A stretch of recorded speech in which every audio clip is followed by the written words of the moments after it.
Good morning my dear students, कक्षा 10 के विद्यार्थियों।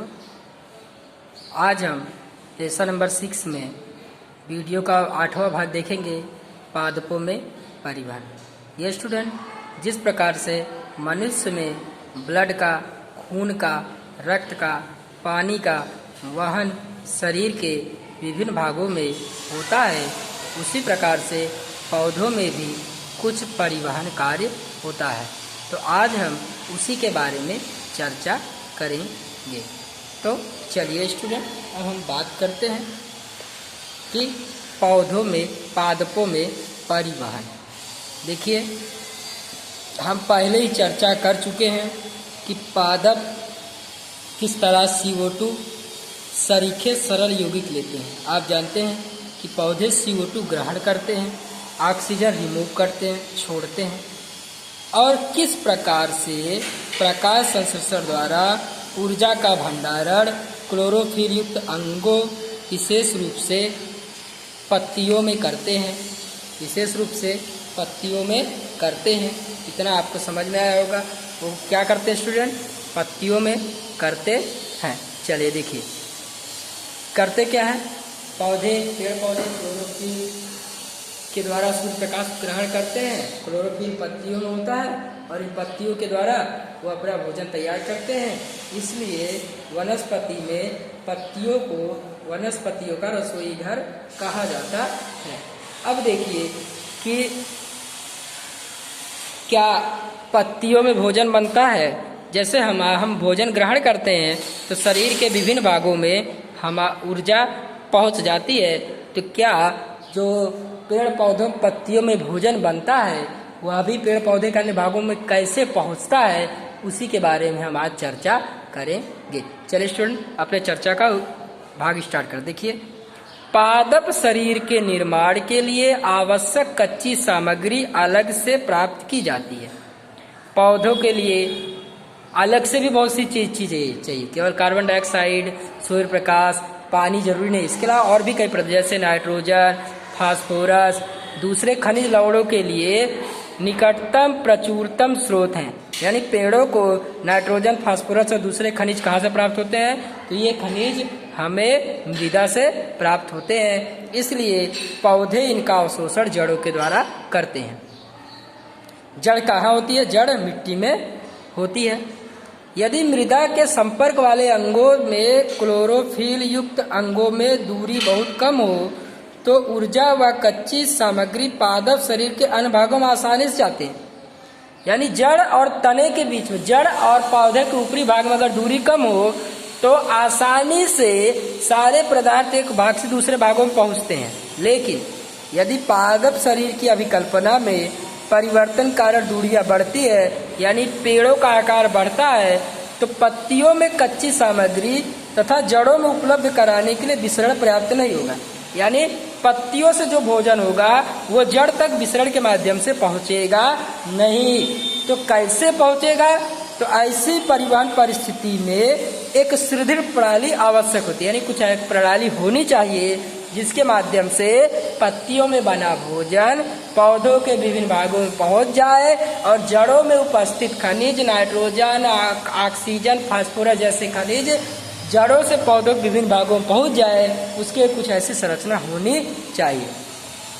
विभिन्न शरीर अभिकल्पना के लिए ऊर्जा की आवश्यकता भिन्न होती है। यानी शरीर अलग अलग होगा, उसकी ऊर्जा की आवश्यकताएं भी अलग अलग।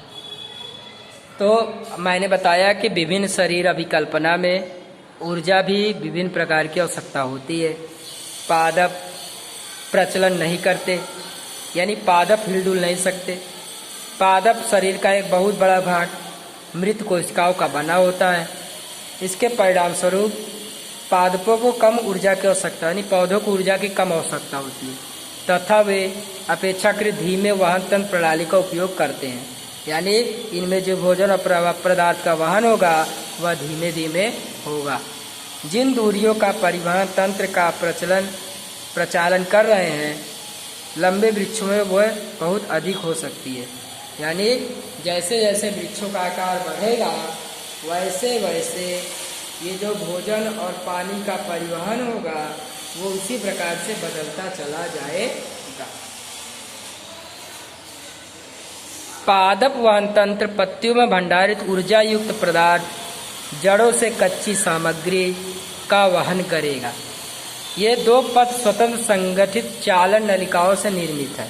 यानी एक जाइलम होता है, जाइलम जो है वह मृदा से प्राप्त खनिज और जल का वहन करता है। यानी जाइलम जो है वो किसका वहन करेगा? जल का और खनिज लवणों का। दोस्तों इसका आप समझिए कि वनस्पति में 2 संरचना होती है, उसमें से एक जाइलम है। जाइलम क्या करता है? जड़ों से जल और खनिज लवणों का वहन वनस्पतियों के विभिन्न भागों में करता है। और दूसरा है फ्लोएम। फ्लोएम क्या करता है? तो फ्लोएम पत्तियों से जहाँ प्रकाश संश्लेषण से जो भोजन बनता है उसका विभिन्न भागों में संचरण करता है। तो उम्मीद है आपको इतना समझ में आया होगा। अब हम जल परिवहन देखिए स्टूडेंट। जल परिवहन, जाइलम एक उत्तक होता है जो जड़ों, तनों, पत्तियों की वाहिकाओं को आपस में जुड़कर जल संवहन वाहिकाओं का एक सतत जाल बनाती है। जाइलम उत्तक क्या करती है? पौधों में सबको आपस में जोड़ देती है, उत्तक जोड़ती है जो पादप के सभी भागों में जुड़ी होती है। यानी कुछ कोशिकाएं जुड़ी होती है और जाइलम के माध्यम से जड़ों की कोशिकाएं मृदा के संपर्क में होती है तथा वे सक्रिय रूप से आयन प्राप्त करती है। यह जड़ मृदा के माध्यम से आयन सांद्रण में एक अंतर उत्पन्न करता है। इस अंतर को समाप्त करने के लिए मृदा जल जड़ में प्रवेश कर जाता है।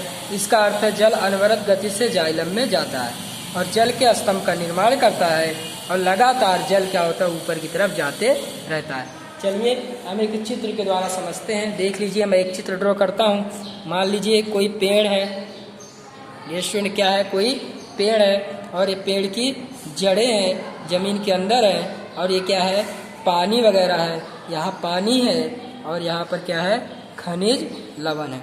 अब देखिए जाइलम, मान लीजिए जाइलम की कोशिका। देखिए जाइलम क्या होता है?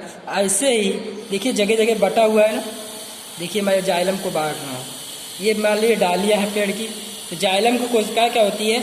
ऐसे ही पूरे पेड़ में जाइलम की कोशिका क्या होती है? बटी होती है।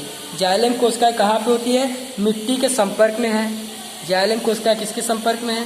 तो जाइलम कोशिकाएं मिट्टी के संपर्क में होती है और जैसे ही मिट्टी के संपर्क में होती है तो पेड़ का ऊपरी अंग, ये भाग क्या होता है? आप जानते हैं वाष्पोत्सर्जन करता है। वाष्पोत्सर्जन से क्या करता है? पानी बाहर करता है। इसलिए पेड़ के नीचे बैठने से हमें ठंडक महसूस होती है। जैसे ये पानी बाहर करेगा, यहाँ क्या हो जाएगा? पानी की कमी हो जाएगी। पानी इसने बाहर किया वाष्पोत्सर्जन के द्वारा और यहाँ पे क्या हो जाएगी? पानी की कमी। जैसे यहाँ पानी की कमी होगी वैसे ही विसरण के द्वारा जड़ में से पानी ऊपर प्रवेश करेगा। अब ऊपर प्रवेश करेगा, जाने के लिए कुछ नली होनी चाहिए। देखिए छोटी छोटी नली जैसी संरचना है, ये क्या है? जाइलम उत्तक है। इनके माध्यम से पानी पौधे के विभिन्न भागों में पानी और खनिज लवण पहुंचता है। इतना उम्मीद है आपको इतना समझ में। डियर स्टूडेंट, जैसा कि मैंने बताया कि जैसे ही वाष्पोत्सर्जन द्वारा पानी वृक्ष से बाहर निकल जाता है वैसे ही जड़ों के द्वारा पानी पौधों के विभिन्न भागों में जाइलम उत्तक के द्वारा पहुंच जाता है। देखिए यहाँ लिखा हुआ है, जैसे ही रंध्र से जल की हानि हुई उसका प्रतिस्थापन पत्तियों में जाइलम कर देता है। यानी जैसे ही यहाँ आप चित्र में देख सकते हैं, देखिए स्टूडेंट चित्र बना हुआ है। देखिए यहाँ से पानी जा रहा है और जल वाष्प ये रहा। जैसे वाष्पोत्सर्जन क्रिया द्वारा जल बाहर जाता है वैसे ही जल जड़ों से पत्तियों में प्रवेश। देखिए इधर से जल जा रहा है। ये सब क्या है? जाइलम उत्तक की बनी कोशिकाएं और पानी का वहन क्या करती है? तो देखिए वास्तव में कोशिका से जल के अणुओं का वाष्पन चूसण उत्पन्न होता है जो जल को जड़ों में उपस्थित जाइलम कोशिकाओं द्वारा खींचता है। यानी जैसे पानी बाहर गया वैसे जाइलम कोशिकाएं जड़ों में से पानी को चूसती हैं और पौधों के विभिन्न भागों में पहुंचा दे रही हैं। आप इस चीज को देख रहे हैं। अतः वाष्पोत्सर्जन जल के अवशोषण एवं जड़ से पत्तियों तक जल विलेय खनिज लवणों के ऊपर मुखी गति में सहायक है।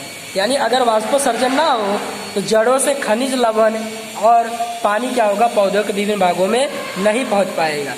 और यह ताप नियमन में भी सहायक, यानी तापमान को बनाए रखता है। जल के वहन में मूल दाब रात्रि के समय विशेष रूप से प्रभावी होता है।